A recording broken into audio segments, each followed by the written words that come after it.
Heavy winds across the island on Wednesday have disrupted electricity supply in several parishes. The Jamaica Public Service, JPS, says as much as 20% of its customers were left without power. Romardo Lyons has our story. Up until about 6 p.m. Wednesday, some 15,000 Jamaicans were without electricity. Earlier, as many as 65,000. It's as a result of what the Jamaica Public Service, JPS, has described as an extreme wind event across the island.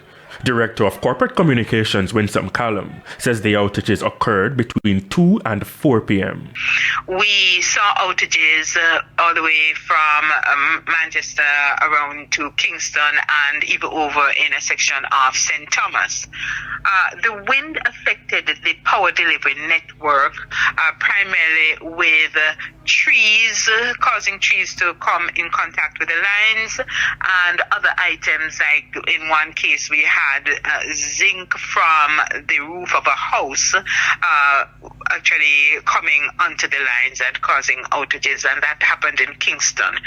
The parishes most affected are St. Catherine, Kingston and St. Andrew, and Clarendon. The utility company says Portmore was particularly hard hit.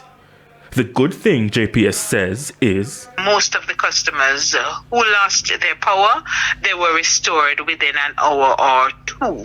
Those still without electricity can expect it to be restored later this evening. In most cases, not a lot of work needs to be done. It's just a matter of closing fuses that would have been opened by the wind and the interference on the lines. However, there are situations where the lines were actually broken, and it will take some time to repair these lines. Romardo Lyons, TVJ News.